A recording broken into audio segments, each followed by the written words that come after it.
Ногоон радио.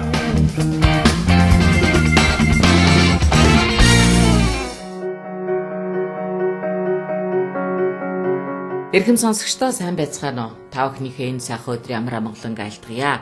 За, Ногоон радио нэвтрүүлгийн маань ээлжид дугаар эхлэх гэж байна. Энэ нэвтрүүлгийг бид Монголын хүнс хөдөө аж ахуйн үндэсний асоциацтайгаа хамтран бэлтгэдэг. За, Монголын хүнс хөдөө аж ахуйн үндэсний асоциац маань хамтдаа хөгжиж гэсэн одоо сайхан урайтай. За, энэ урай манай нэвтрүүлгийн ч урай босоор ирсэн. Яг гэвэл бид энэ нэвтрүүлэгт оролцож байгаа одоо салбартаа эрдэм мэдлэгийг тээсэн, туршлагыг тээсэн ийм сайхан зочдоороо яриулж энэ улс орноо өнөөдөр болон ирээдүйд маргааш хөгжүүлэх энэ асуудалд одоо өөрийн хувь нэмрээ оруулах ийм зорилготой юм байна. За өнөөдөр бид хөдөө аж ахуйн сургуулийн мал эмнэлгийн сургуулийн багш, малын хэмж доктор, дэд профессор Чулууны Цогт Туяагаатай уулзан ярилцах гэж байна. За танд энэ өдрийн мэндийг хүргье. Цогт Туяагаа. За баярлалаа. Та бүхэнд ч сонсогч Жон ч гэсэн бас энэ өдрийн мэндийг хүргье. За гялалаа. 1975 онд та хөдөө аж ахуйн сургуулийн мал эмнэлгийн факультетыг төгссөн байна. Тэгэхээр ер нь бол тэр үед их бүх юм эмхтэй зэгцтэй байсан гэж хэлэх юм уу, тийм ээ? Сургуулаа төгссөн хүмүүс бол хаашаа явах уу, ямар ажил хийх үү гэдэг нь ерөнхийдөө тодорхой байдаг байж, тэр оюутандаач тодорхой байдаг байж, улс их оронд тодорхой байдаг байж. Магадгүй тийм учраас та одоо шууд Өмнөгов аймгийн Болгон суманд яг одоо өөрийнхөө мэргэжлэр хөдөө аж ахуйн нэгдсэн туршлага станцад тийм ээ эрдэм шинжилгээний ажилтнаар очисон байгаа баха. Тэгээ тэнд бас 10 гаруй жил, 13 жил ажилласан байна тийм ээ. Энэ хооронд одоо өөрийн ажил мэргэжлийн одоо дээшлүүлж одоо нилээд их өөрийн сонирхсан ажил мэргэжлэрээ нилээд олон шин одоо эрдэм шинжилгээний ажлуудыг улс их орныхон одоо энэ мэдлэгийн санд хийсэн. За тэгээ хоёулаа энэ түүхээсээ ярих гэж бодож байна. За мэдээж хамгийн түрүүнд очиод та Болгон суманд одоо станцд очиход бүх юм одоо шууд л ойлгомжтой байгаагүй бах. Тэгээ ямар хөө байсан бэ тэр үед? За сургууль төгсөөд шууд хөдөө аж ахуйн яамны томилолтоор Өмнөговын Болгон сум томилогдсон. За тэнд бол эрдэм билгээний нэгдсэн станц гэж байсан. Тэнд бол хөдөө аж ахуйн чиглэлээр малын үржил, за зарим одоо ногоо говийн бүсэд тармилжуулж ургуулах, нутагшуулах, за зарим одоо говийн бүсэд говийн одоо нөхцөл тохиолддог малын зарим өвчнийг судлах ийм чиглэлээр эрдэм билгээний ажил явуулдаг ийм жижиг станц байсан. Нэг 10 хэдэн хүнтэй. За тэгээд би чинь тэнд 10 хэдэн жил ажилласан дээр хугацаанд бол манай станц бол нэлээд одоо ажлын хүрээ өргөжсөн. Тэгээд зөвлөдөө бол бэлчээрийн мал аж ахуйн хүрээлэн нэртэй болсон. Ажилдаг хүмүүсийн тоо нэмэгдсэн. За энэ иймэрхүү түүхтэй. За тэнд бол гол одоо ажил бол нөгөө говьурган сайхан үйлдвэрийг бол одоо шинээр бий болгосон. Гол одоо газар нь байгаа юм төрийн сойрхолт цэрэн сунмгаан одоо удирдлагаар энэ үйлдвэрийг бий болгосон. За тэгээд ийм эрдэмжилгээний хамт олонд одоо анх шууд сургууль төгсөөд орж ажилласан явдал бол бас их сайхан завшаантай хэрэг байсан. Тэнд байгаа эрдэмжилгээний ажилтнууд эрдэмтдээс бол одоо анх очиж байгаа шинэ одоо байгаа мэргэжилтийн хувьд бол сурах юм их байлаа. Ер нь бол би бол эрдэмтний талаар бол том багхан мэдлэгтэй очсон шүү. Хэрэнд өнгөж сургууль төгсөл малын эмч. За тэгээ малын эмч чинь бас одоо төгсөөд очиж байгаа малын эмчдэр чинь бас л шинэхэн малаа одоо бас эмчлэхдээ яаж эмчлэх вэ, яаж харьцах мөлчтэйгээ яаж харьцах вэ гэдэг талаар бас л одоо шинэхэн байдаг шүү дээ. Тэгээд эрдэмтний ажил бүр шинэ байсан. За тэгээд одоо тэр хамт олонныхоо дэмжлэгтэйгээр эрдэмтний ажилд энэ суралцж ихсэндээ ер нь. Тэгтээ бол манай станц бол энэ мал эмнэлгийн хүрээлэн гэдэг Улаанбаатар хот байдаг. Энэ хүрээлэнгийн харьяа. Ер нь энэ хүрээлэнгээс арга зүйн одоо чиглэл авдаг, зөвлөгөө авдаг, арга зүйн энд одоо хэлцүүлж батлуулдаг, түүнийхээ мөрөөр ажиллаа хийдэг. За хийсэн ажиллаа бол 1-2 жил явцын тайлан хэлцүүлдэг. За тэгээд бас хэдэн жилийн дараа нэгдсэн тайлан болгож одоо мал эмнэлгийн хүрээлэнгийн эрдмийн зөвлөлд хэлцүүлж батлуулдаг ийм журмт ийм журмаар яваад тэгээ энэ бол яг хөө эрдэмтний ажлын ганы асгийг тэндээс сураад судалгааны ажил хийгээд анх бол би тэр ботгоны чацрайлах өвчний судалгааныг судал тэмцэх харамжийн уусруулах гэсэн сэдвээр ажилласан. За тэгээ туршлагын суурь маань бол тэр зэрэгэлдээ Мандлоо суманд Тэмээжин айлуудыг одоо төшиглэж туршлагын суурьаа сонгож яваад тэгээд энэ судалгаа хийсэн. За нэг 4 жилийн судалгааг хийсэн. За тэгээд тэр тухайн үед бол тэр чацрайлах өвчнөр л ер нь ботгоо болохоор нэг хорогдоод байдаг гэсэн тийм нэг ойлголттой байсан. Тэгээ бидний судалгааны дүнгээр бол чацрайлах өвчин бол яг ботгоны хорогдлын гол шалтгаан биш юм байна. Тэгээ гэдг нь бол тогтоогдсон. Тэгвэл чацрайлах гэдэг нь юу юм бэ гэдгийг бол бас тэр болгон хүмүүс мэддэг юм байла. За тэгээ судалгааны явцад нэлээд олон одоо малчиттай уулзсан, тийм ээ, судлаачтай одоо уулзаж ярилцж байла. Мөн зэрэгэлдээ аймагуудын одоо алдартай малчид, тийм ээ, даварга малчид, баатруудтай энэ уулзаж нэлээд одоо бас аман судалгаанууд бол нэлээд авсан л да. Тэгээ чацрайлах гэдэг нь юу вэ гэсэн чинь ботго бол нэлээд эмзэг эмтийн юм. Ер нь бол одоо нялх ботго бол бас үхэж орогдохтой амархан. Тийм учраас бол малчид одоо их цээрэлж одоо бас зарим үгнүүдийг хэлдэг. Тэгвэл ботгыг ч гэсэн одоо ботго гэж хэлэхгүй цойрон гэж хэлж яадаг байсан байгаа юм. Тэр нэгэн адил тэр ботго чацаг алдахыг бол чацрайлах гэж цээрэлж хэлсэн нэр юм байсан юм байлээ. За тэгээд юу мэдээж одоо манай малажихуй бол одоо он удаан жил тийм ээ үеэс үед одоо дамжиж ирсэн бидний одоо оюуны энэ одоо юу гэдгийг баг мах цуснд ингээд хамт тээгдсэн мэдээлэл учраас энэ өөрөө бас бүхэл бүтэн одоо тийм уламжилт шинжлэх ухаан бол байсан байж та. Тэгж хэлнэж болно. Гэтэл одоо та маань бол орчин үеийн одоо эрдэм шинжилгээний ажилтан хүн тийм ээ. Тэгэхээр энэ орчин үеийн эрдэм шинжилгээ тэр уламжилт мэдлэг хоёрыг хослуулж ажиллах тал дээр та бүхэн маань одоо их шинэ одоо ажлуудыг хийсэн байхаа гэж би ойлгоод байгаа. За бас тийм юм байна. Тэр одоо хамгийн гол нь бас судалгаа хийхдээ одоо ер нь эртээр үед яаж одоо бас эмчилж байж ардын аргаар яаж эмчилж байж энэ өвчий яагаад үүсч байсан. Тэгээд тэрнийг одоо холбол юу гэд нэрлсэн юм унаас бол тийм гих мэтийн зүйлүүд эхлээд л яг малчтайгаа хамгийн гол нь эхлээл одоо ярилцаж ерөнхий нэг чиг авж байгаа юм л да. Тэгээд эндээс одоо юуг нь одоо яг нарийн судлах хэрэгтэй вэ? Лабораторийн шинжилгээгээр одоо ямар юм тодруулах хэрэгтэй вэ гэдэг юмнуудыг нэг арга зүй, эрдэмтдийн ажлын арга зүй гэдэг юм боловсруулах та гол нь тэрийгэ тусгаж өгч байгаа юм. Тэндээ одоо юм маш тодорхой сайн хийж чадах юм бол одоо хийх ажил маань их сайхан тодорхой болоод ирдэг. Ямар ажиллаа хаана эдит яаж хийх вэ? Эдит ямар дээж авах вэ? Тэнийг хаана одоо шинжлэх үү гэдэг ингээд бүх зүйл бол тэр ажлын арга зүй тодорхой болдог л доо. Тэгээ малымгийн өрөөлөн дээрээ арга зүйн боловсруулад за миний багш бол доктор академич цэрэндорж гэж хүн байсан. Тэгээд тэр хүнийхээ удирдлага зөвлөгөөгөөр энэ ажлыг бол хийсэн. Одоо миний бодлоор нэг яг та бүхний хувьд бол их жоохон сэтгэл гонсоомор үе байна гэж би ойлгоод байгаа. Яагаад гэвэл энэ гоё эхлэл, энэ гоё одоо бас нэлээд олон жилийн тавигдсан энэ үндэс суур тийм ээ. Энэ мал аж ахуйн эрдэм шинжилгээ за үүн дээр суурилсан одоо малчтын энэ ажил жоохон тийм цалгардсан талдаа байна уугүй юу? Энэ бол гэхдээ миний л хөндлөнгөөс бодож байгаа бодод та өнөөдрийн байдлыг яг юу гэж харж байна? Яг та бүхний мэдлэг мэдээлэл энэ ажил эргээд одоо малчны энэ өдөр тутмын амьдрал ажилд нь мал аж ахуйг хөгжихэд тусалж чадж гин үү? Энэ холбоо ер нь тасарсан уу байгаа юу? За тэгээ ер нь бол юм бас нэг тийм хоёр талтай байх юм аа. За яг одоо үйлдвэр дээр ингээд ажиллаад эдэмлэгийн ажил хийх юм бол яг одоо амьдралтайгаа ойрхон амьдралаас урган гарсан тэр одоо судалгааны үр дүн бол амьдрал их ойрхон дүн гарсан. Тэгээ тэмцэх арга хэмжээ нь бол бас түнтэйгээ ойрхон байгаа юм. За зүгээр яг яг одоо онлын гүнзгий одоо мэдээлэл авах, мэдлэг авах талдаар бол бидний үед бол яахан дутагдaltaй байсан л да. Тэр үед бол нөгөө интернет гэж юм байсангүй. За ер нь бас англи хэл дээр бол таархан байсан. Гол нь Орос зөвлөлтийн хэвлэлийг л ашигладаг байлаа. Гэхдээ Орос зөвлөлтийн хэвлэл бол гайхалтай хөгжсөн шинжилгээ ба шүү дээ. Тэгээд эндээс яхаа мэрэгжлийн сэтгүүл за зарим одоо судалгааны номнууд бүтээлүүдээс л бид нар одоо мэдээлэл авдаг байсан.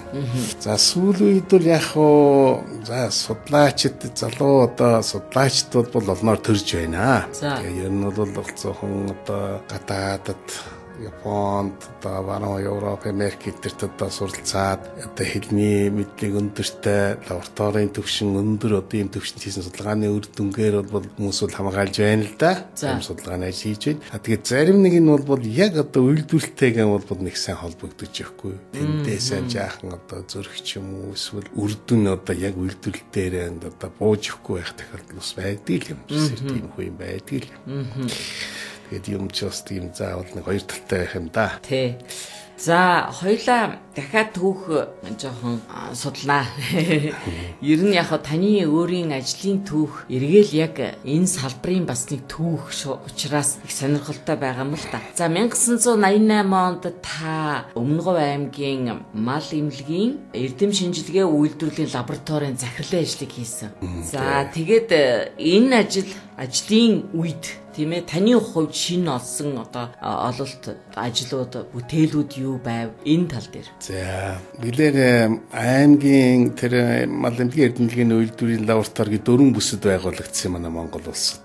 Өндөр уулын бүс гэж одоо баруун Ховд аймагт, Хангайн бүс гэдэг Хангайн аймагт, Орнод талын бүс гэдэг Орнод аймагт, Говийн бүс гэдэг манай Өмнөговь аймагт ийм 4 эрдэмтлийн үйлдвэрлэлийн лаборатори, мал эмнэлгийн одоо үйлдвэрлэлийн лабораторийг өргөжүүлээд эрдэмтлийн хэсэгтэй болгоод ингээд байгуулагдсан. Тэгээд тэр шинээр байгуулагдсан лабораторид ард намайг одоо тэндээс тавилсан юм аа. Тэгээд тэр л одоо журам харвей тэнд очиж ажилласан. За тэнд очиод бол бас л одоо ерөөсөө хүн чинь ажиллах, амьдрах тусмал дандаа л одоо юм л шинээр сурч байдаг, туршлага хөрөмтүүлж байдаг юм байна л да. Яг үйлдвэрлэлийн ажлаасууд бол бас жоохон хөндөвтөр байсан би чинь эрдэмтлийн ажиллагаал, судалгааны ажлыг хийгээл, туршлагын суурь, лабораторийн шинжилгээ юм голцоохон хийдэг гэсэн. Яг эрдэмтлийн үйлдвэрлэлийн лабораторид очихлаар зөвч нөгөө яг мал эмнэлгийн мэргэжлийн маань ажил ямар яаж явагддаг, зохион байгуулалт нь ямар байдаг, мал эмнэлгийн үйлдвэрлэлийн лаборатори маань бол ямар хөө шинжилгээ хийдэг, яадаг гэдгийг бол тэнд очиж байж ерөнхийдөө гол сайн ойлголттой болж авсан л да. Нэг 20-аад хүмүүстэй хамт ажилладаг, мал эмнэлгийн газартай их толботой ажилладаг. Тэгээ хэдэн ажилтан одоо шалгаруулж аваад говьд одоо голон тохиолддог говийн бүсийн одоо ялангуяа ямаа тэмээний өвчний судлах энэ чиглэлээр бол бид нар судалгааны ажил явуулсан. 4 эрдэмтлийн ажилтан одоо надад нэлээд судалгааны ажил хийж эхэлсэн. За тэндээс л 3 нь бол хамгаалсан байгаа манай говийн бүсийн эрдэмтлийн ажилтнуудын хувьд бол. За тий. Нэг эрдэмтлийн ажилтан бол ажил нь бол их сайн амжилттай явсан. Хамгаалахад бол бүх материалууд бэлэн болсон байсан. Тэгээд одоо жаахан зах зээлийн үед тухайн үед бол одоо яг одоо бид нар тааралдсан. Тэгээд тэр хүмүүс бол яг одоо нэг бичиж хамгаалах талдаараа бол нэг санаачлага жаахан дутуу тавьсан уу яасан. Тэгээд бол их хамгаалаагүй зүгээр. Гэхдээ ажил нь бол их штайхан ажил болж ирсэн. Яг хоёлаа энэ говийн мал аж ахуйн талаар ярил л да. Яг үүний онцлог юундаа байна уу? Энэ говийн бүсийн онцлог. За говийн бүс бол их онцлог өсөлтэй. Лангуяа бол одоо 100 бол их хална. За одоо гаарт бол 30 гээд 40 хүртэл. Хөрсөн дээр бол бараг 60 гартал алдаг ийм халуун. За өвөл болохоор зэрэг хасах 20 30 хүртэл одоо хүйтэрнэ. Зарим үед. Тэгээд одоо их өөрөлдвөл температур ихэд бэлзэлтэй. За чийг бол хор тундсал их бага. Жилдээ ингээтэл нэг 100 орчим миллиметр тундас ундаг иймэрхүү газар шүү дээ. Тэгээд хуурай, чийг бага. За нэлээд одоо эрстэй суурамсгалтай бэлчээрийн шимт чанар бол одоо өвөл хорийн үйлрэл их багасдаг. Цөөвтөр харьцангуй цөөвт тургамал говьд ургана. Тэр маань бол их шимт чанартай зуны цагт бол. Тэгээд тэр маань өвөл болохоор зэрэг нэг шимт чанараа их алддаг. Ийм нөхцөлдөө. Тэгэд ийм нөхцөлд одоо зохицож амьдарч байгаа мал бол бас л өөрмөц мал. Ялангуяа одоо манай говийн бүст бол хамгийн одоо сайхан зохицсон мал бол тийм ээ. За тэгээ ямаа байгаа юм. Ерөнхийдөө яг 5% шиг бол алилийн үржүүлэн зүгээр тэгтээ тэр хоорондын тооныхын харьцааг, сүргийнх нь харьцааг их сайхан зөв хослуулах юм шаардлагатай байдığım л да. Тий. Тэр болгоны хүрээлэнд ажиллаж байхад сүүлдээ бол бишигний өвчин дээр ажилласан л да. Бишигний өвчнийг судлах чиглэлээр ажилласан. Тэгээ тэр ямаа өөрөөр говь гурван сайхан үйлдвэр ямаа гэдэг бол говийн бүсэд шинээр бий болгосон юм үйлдвэрлэлтэй. Юугаар онцлог юм бэ тэр? Тэр дон хавийн одоо ямаага зөвлөлтийн дон орчмын ноолуурын чиглэлийн ямааг чираад За тэр бол их зөөлөн дулаан урамсгалтай газар. Тэгээ манай Монголд авчираад ноолуураар сайжруулах чиглэлээр одоо эрдэлжүүлэг явуулаад тэгээ шинэ ноолуурын Монгол ноолуурын өдөр ямаа бий болгосон. Тэгээ тэр ямаа нь ер нь говийн бүст одоо энэ дулаахан гэдэг одоо өнцлөг голдон говийн бүсэд авчирч үржүүл шинэ өдөр бий болгосон л доо. За тэгээ энэ ямаа яг одоо шинээр бий болгож байхад бол ишиг маш их хорогддог. Ийм ямаа байсан. Тэгэл өөрөлдвөл тэр нэгсэндээ тэр ямааг тэр говийн бүсэд одоо шинэ үйлдэл бий болгох чинь дасан зохицох гэж тодорхой одоо хугацаа орох нь шүү дээ. Яг говид амьдэрдэг ямаа бол олон зуун жил тэнд амьдэрсэн говийн тэр ширүүн хатуун ширүүн нөхцөлийг бол давж одоо чаддаг болчихсон ийм бол байгалийн шалгараалаар ерөнхийдөө одоо төсвөртэй мал нь үлдсэн. За тэс чадахгүй нь бол одоо тэгээд заазлагдаад ингээд өнгөрсөн ийм л мал байсан да. Тэгээд тэнд шинэ үйлдэл бий болно гэдэг маань бол тэнд дас зохицоход тодорхой хэмжээний хугацаа хэрэгтэй байсан. Нэг хоёрыг бол ишгийн одоо өсгөхөд сураагүй тэр энэ хуучийг Монгол ямааны ишиг шиг л одоо нөхцөл бойжуулах гэдэг байсан л да. Тэр маань бол тохирохгүй байсан. Тэгээ судалгааны ажлын үр дүнд бол нэлээд өөрчлөгдсөн. Үр дүнд бол аштайхан гарсан. Зүгээр нэг жишээ хэлбэл тэр манай болгон суманд үржлийн ферм гэж хэлсэн. Тэр одоо гой гурван сайхан ямааг үржүүлэхэд хэрэгэлдэг гол ухны байжуулдаг, сайжруулж ухнан борлон байжуулаад бүсийг аймагуудад тараадаг, борлуулдаг ийм газар. Тэр ферм бол нэг 20 хэдэн малчинтай. Тэгээд тэнд л нөгөө ямаагаа үржүүлдэг байжуулдаг юм байсан. Тэгээд тэр биднийг анх очиход бол фермийн хэмжээгээр одоо ишигний бойжилт маш доогуур. Тэр ямаа бол ер нь нэг 60-70% нь хэрэлдэг ямаа. Хэрлэлт их өндөр. Гэсэн мөртлөнгөө жилийн эцэс 100 ихээс бойжилсан ишигний тоогоор цөөхөн 100 ихээс бараг фермийн хэмжээгээр 10 хэдхэн зарим нэг жил 7 ишиг бойжилж ирсэн удаа гэж. Тийм байсан. Тэгээ нэг хэсэг нь хээл хай, нэг хэсэг нь суу хайр. За тэгэхэд гол нь гарсан ишиг нөгөө 60-70% нь хэрэлсэн мөртлөө амьд одоо бойцсон ишиг цөөхөн. Тийм байна. Ингэдэг байсан. Тэгээ бидний судалгааны дүнд бол ишигний бойжилт бол сайжирсан. Зарим жилд бол фермийн хэмжээгээр бол тэр 20 хэдэн суурийн хэмжээгээр 100 ихээс 115 ишиг байж болдог. Тавьсан. Тэгээд гол нь бол бид нар тэр одоо хоригдын шалтгааныг судлаад технологийн асуудал зохихгүй юм байна л гэдгийг гол нь одоо тэрнийг одоо дүнэлтэйгээд технологийн таарсан технологи боловсруулах чиглэлээр л ажиллаж үр дүн төрсөлдөө. За хоёлаа яг одоо энэ сэдвүүдээ бас тодорхой дараачихаа нэвтрүүлгээр ярина. Жишээлбэл одоо энэ сая ярьсан одоо энэ ямааны ишигний аж ахуйн талаар тийм ээ.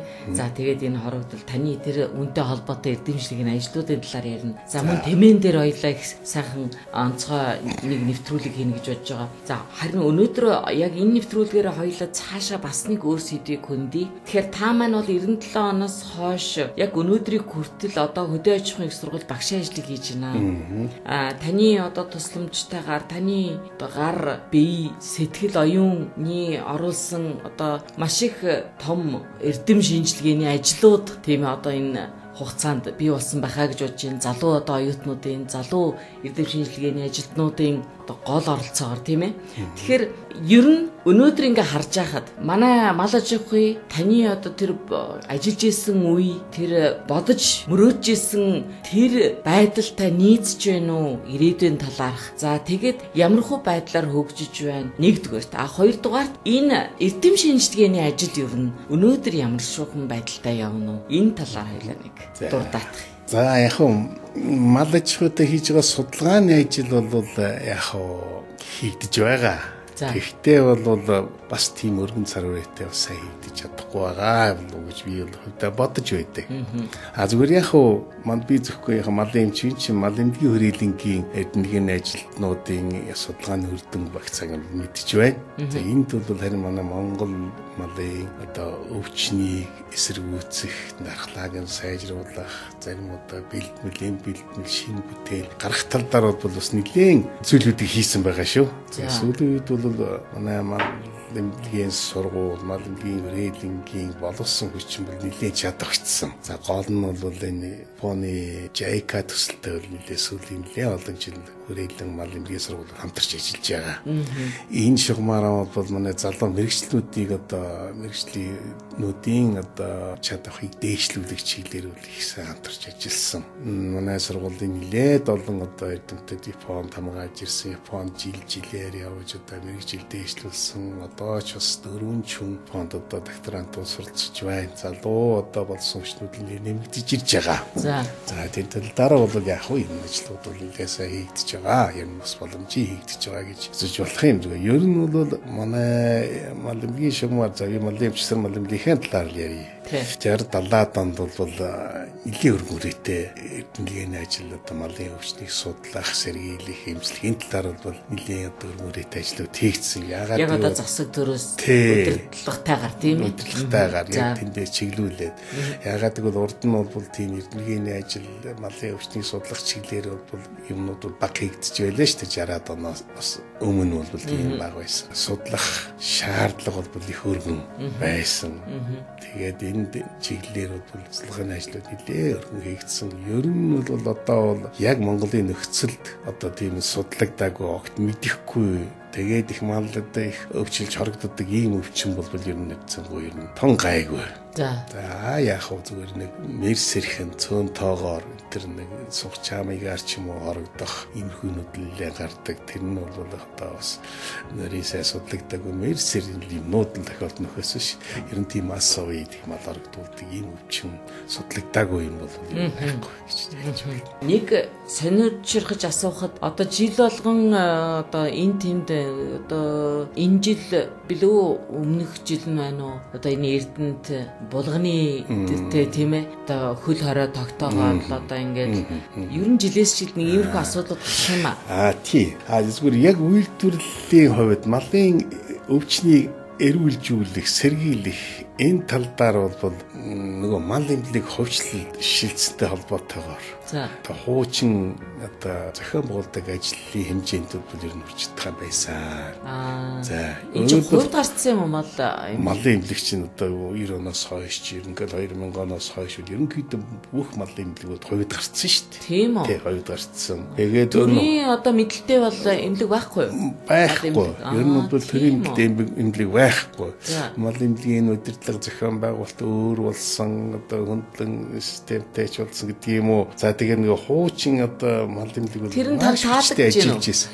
Тэр бол ер нь бол зарим талдаа бол таалагдахгүй байсан. Одоо яг нэг хэлэхэд бол Мөн бол нөгөө малын өвчнийг эрүүлжүүлэх, хурцсан сэргийлэх, тайлбар, туулгалт, угаалгах гэмтээ ажил бол хуучин бол маш одоо чанартай, эрчимтэй төлөвлөсөн одоо график төлөвлөгөөний дагуу хийгддэг байлаа шүү дээ. Одоо тэр хүрээлэн чинь тэрийг хариуцдаг юм уу? Хүрээлэн нь бол хариуцахгүй дээ. Хүрээлэн судалгаагаа тэгээд юм уу? Ажил хийн, судалгааны ажил бол хариуцсан.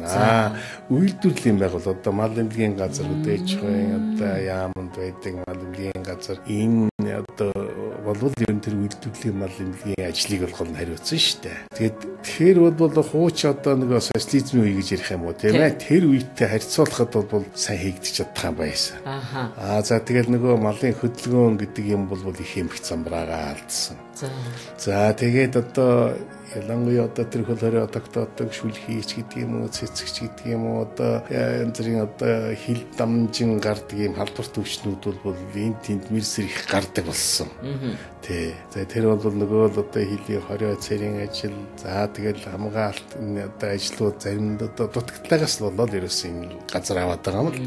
Тэгээ нөгөө мал эмнэлэг хувьд гарсан тэрийг бол ихтэй сайн бас сайн шаардлагын хэмжээнд энэ дээр бол хяналт тавьж чадахгүй. Нөгөө талаар малчид бол нэлээд бас дураараа одоо тэр малын эмнэлгийн тэр нөгөө заавар юу гэж ирсэн дагахгүй дураараа нөгөө одоо малын хөдөлгөөн бол их замбраагүй болсон.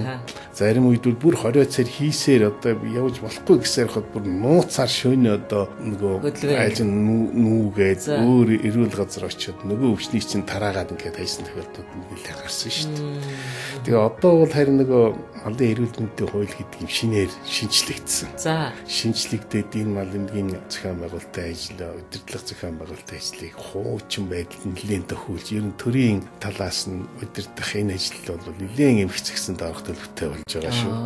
Тийм болж байгаа. Яг хөө зүгээр хуучин хувьдаа орсон мал эмнэлэг бол байна. Тэгээд төрөөс бол тэр гол нь малын өвчтөд тэмцэх эргүүлжүүлэх энэ тал дээр бол нэлээд анхаарал тавьж бас хөрөнгө зардал гаргаж ингэж одоо төр хувийн хөвшил хоёр бол хамтарч ингэж ажиллахаар болж байгаа. Энэ бол харин надад их таалагдж байгаа шүү. Яг нэгэнт их хэмж хүн учраас бас нэг одоо сэдвийг хоёлаа хөндөхгүй болохгүй л да. Одоо жишээлбэл би хүн дээр л одоо Монгол хүн дээр л анзаарж байгаа. Бид нар бол одоо хүн болгон өөртөө эмч болсон шүү дээ. Дураараа одоо ямар нэгэн өвчнийг өөртөө дураараа онцлоод дураараа имээ очиад имээ сангаас очиод авчдаг. Ерөнхийдөө нэг тиймэрхүү байдалтай байгаа. Тэгэхээр би малчтайгаа бас л бүгдээрээ малын эмч болцгоодсон. Нилээд тийм тэр талаар хагас дутуу бас буруу өнтер мэрэгчсэн хүмүүс их байгаа байх. Тиймэрхүү тал бол байгаа. Тий. Дээрээс малын эмчээрч бараг сүүлийн үед асуухгүй өөрсдөө эм худалдаж аваад тэгээд өөрсдөө тэр малаа тарьчдаг ч юм уу. Яг тийм байгаа юу. Нэг иймэрхүү өнтер нэг хэсэг бол тийм задгай дуулсан шүү дээ. Тэгээд ерөөсө дураараа нөгөө нэмий чинь хэрэгэлдэн цаг ноор нэмий жор гэж юм би эмийг цагаар хэрэглэх гэж юм би хинжээ тэр энэ чи одоо нөгөө өөрсдийнхөө дураар л хэрэгэлдэн тэрнээсээ болоод эмий янз бүрийн гаж үзэгдэл болно цаашлбар айгуу бол хордлогот орж болно за тэгээд эмийг буруу хэрэглэснээс болоод нөгөө малын нөгөө зарим одоо өвчний үүсгэгч бол тэрэндээ дасаад нөгөө эмэндээ үйлчлэгдэх юм бай гэх мэт тийм сөрөг талууд бол гарч ирж байгаа юм л да тэр чинь. Ер нь манай малаж ахгүй хэдийгээр энэ таны яг өөрийн салбар биш боловч нийтлэгээр одоо энэ малаж ахуйд бас олон жил ажилласан хүний хувьд одоо энэ тоо бол их сайхан өсөөд байна. Гэхдээ чанар байхгүй байна гэж одоо нийтээрээ бараад одоо мань мэдхгүй хүмүүс үрдэл ярьдаг болчлоо. Энэ тал дээр та ямар бодолтой байдгийг ер нь та малаж ахуйн ирээдүйг Монгол улсын малаж ахуйн ирээдүйг юу гэж харж байна? Ер нь бол яг хөө манай Монголын мал бол бэлчээрийн мал аж ахуй. Маш өрнөсөө сонслог. Ер нь бол нүүдлийн бэлчээрийн энэ аж ахуй хөдөлж байгаа орн бол одоо энэ сонгол хэлбэрээр манай Монгол улс л байна гэж ингэж үзэж байгаа шүү. Ер нь бол яг би өдрөгөр ер нь бол төсөөлж байна. Зүгээр яг манай мал одоо социализм үед бол 25 саяас нэг их дэшээ гардггүй байсан. Тэр албаар гарахгүй байсан юм уу? Эсвэл угаасаа л ингэж л таарад байсан юм уу? Одоо ер нь бол нэг албаар гарахгүй ч биш юм. Ер нь одоо тэгэл малын хорогдол, төлийн хорогдол нэг тодорхой хувийг эзлэн за тэгээд тэндээс юм бол төлөвлөгөөтэй нэг махны хэрэгцээ улсын бэлтгэл мал бэлдэн ингээл зарлага орлого хоёр нь ерөнхийдөө нэг тэгээ ойролцоол байдаг байсан. Нэг их сайхан өнтэй жил бол нэг жаахан өсөн жаахан цагаагаар хүнд бэрхшээл тохиолдох юм бол хорогдоо жаахан буурчдаг. Тэгээд нэг их цаар нэг тогтмол хэмжээндээ л байдаг байсан. За мал хувьд шилжснээс хойш бол нөгөө малын тоо бол өсч эхэлсэн. За нэгдүгээрт бол яг хувийн өмч гэдэг бол бас хүмүүс бол малтайгаа харьцах өөрөмсөх сэтгэл бол мэдээж хэрэг дээшилсэн хэрэг. Нөгөө талаар бол нөгөө улсын бэлтгэл төлөвлөгөөтэй гэр жил болгон одоо их олон малыг нэдлж хэрэгцээлдэг байлаа шүү дээ. Тэгээ зарим яадаг шин гаргадаг ч байсан. Тэр бол дахиад болсон шүү дээ. Зөвхөн өөрсдийнхээ хэрэгцээгээр. За тэгээд ийм байдгүйсэн. Тэгэхээр зөвхөн бол зарлага нь харьцангуй яхан багассан гэсэн үг. За тэгээд төлөлт нь мал нэгэд өсөөд эхлэхлээ зэрэг чинь ингээд төлөх малын тооч олмон гарсан төлж олмон. За тэгээд нөгөө өмч маань хувьд шилжсэн учраас өөрөмсөг маягаар сандан.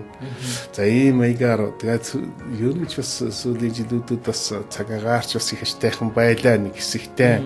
За тэгээд мал бол сайхан өсч эхэлсэн. Одоо чинь энэ жил бол бүр 80 сая төрж явах шиг дээ. Төлөлтөйгээ дийлээд 80 сая төрж. Жаргадсан сая. Энэ ч одоо тэгэл мэдээж нэмэгдээд л байна шүү дээ. За нэмэгдээд байна. Тэгтээ мал ингээд бас их олшроод ирэхлээр зүг бас сөрөг үзэгдэл гарч ирнэ. Тэгээд манай Монголын чинь бэлчээрийн мал аж ахуй гэдэг гол нөгөө чи бэлчээр дээрээ суйлж байгаа. Тий. Мал шүү дээ. Гэтэл нөгөө олон мал чинь нөгөө бэлчээрийг ерөнхийд нь бас дор итүүлж эхэлнэ. Нэгдэр ялангуяа манай улсын бэлчээрчнээс бүх үедээ бэлчээр хангалттай усчлагдаагүй. Ашиглах болцоо багтай бэлчээрүүл зөндөө бай. За тэгээ алас зайдуу бэлчээрийг бол ихтэй ашиглаж чадахгүй байна гэдэг сөбж хоол болох учраас голцоохон малчид бол ихэ төвөө бараацгийг зарим одоо усныхаа хөөсийг бараацгийг ингэж л нутаглаа шүү дээ. Үлж байгаа бараацгийг. За тэгээд нэг мал олдшроод ирэхлээр зэрэг чинь бэлчээрийн дараа тулж эхэлнэ. За зарим одоо энэ бэлчээрийн судлаачдын үзэж байгаагаар бол сүлийг бичээд байгаагаар бараг л одоо манай бэлчээр чинь 70% цөлжилтөнд ер нь өртөж гэнэ гэсэн иймэрхүү юм ярьдаг болцсон байл. Тэгээд ер нь ялангуяа нэг ус гол тэрний дагуу гаднутгийн бэлчээр бол ер нь их муудаж байгаа нь бол энэ харагдчихл байгаа л да. Тэгээс сүүл үед бол одоо гэж малыг бас нэг хамаагүй одоо хяналтгүйгээр нэг олон өсгөхийн чис нэр нь бол нэг оновчтой биш юм байна. Одоо сүргийн чанарыг сайжруулъя гэдэг асуудал сүүл их яригдчих эхэлж байгаа л да. Яригдж эхэлж байгаа. Тэгээ яг за тэгтээ бол ажил болоогүй байгаа юу? Болоогүй яг одоо яг ажил бол бас тийм түргэн болчихгүй. Тэр чинь бол бас нэлээд хугацаа шаардна. Тийм хугацаа шаардна. Тэгтээ ер нь бол нэгэнт яригдаад эхэлсэн хаана ойлгоод эхэлсэн учраас энэ бол одоо бас бүтэхгүй ажил бол биш шиг байгаа юм тийм үү? Малчин ч гэсэн одоо тэгээд малаад хамаагүй их өсгөөл их олон малтай болчихлоо зөв нөгөөтгөн дийлхээ малтай дийлхээ байж ашиг шимэн ашиглаж чадхаа байна. Тэгээд одоо ерөнхийд их малыг өсчлөө зэрэг чинь нөгөө махан борлуулах, сүнс алиан борлуулах зах зээл нь одоо нөгөө хангалттай юу борлохоо байх жишээтэй болох юм шүү дээ тийм ээ. Нөгөө нэг айл ганцаараа дангаараа бол аваад явах үнэхээр дийлдэхээ байлаа тийм ээ. Тийм. Яг одоо туслах малчин хэрэгтэй болно. Тэд нар үнэхээр сайн ажиллаад зарим нь өсгөн, зарим нь одоо бас тэгэл таарах нь ганцтай л байна шүү дээ. За хоёлаа энэ нэвтрүүлгийн дугаараа өндөрлөе. За бид Ногоон радио нэвтрүүлгийг та бүхэндээ хүргэж байна. Хүнс хөдөө аж ахуйн үндэсний асоциацтай хамтран бэлтгэдэг өнөөдрийн нэвтрүүлгийн зочин хөдөө аж ахуйн сургуулийн мал эмнэлгийн сургуулийн багш, малын хэмж, доктор, дэд профессор Чулууны Цогт Туяагаа байлаа. За бид одоо дараачихан бас яриануудаар та бүхэнтэйгээ хамт байх болно. Шинжилгээний радио дээр одоо нэвтрүүлгээ тааруулж энэ одоо сэдвийн яриануудыг сонсороо гэж урьж байна. За ингээд дараагийн нэвтрүүлэг хүртэл баяртай ирхэн сонсогчдоо. За баярлалаа. Ногоон радио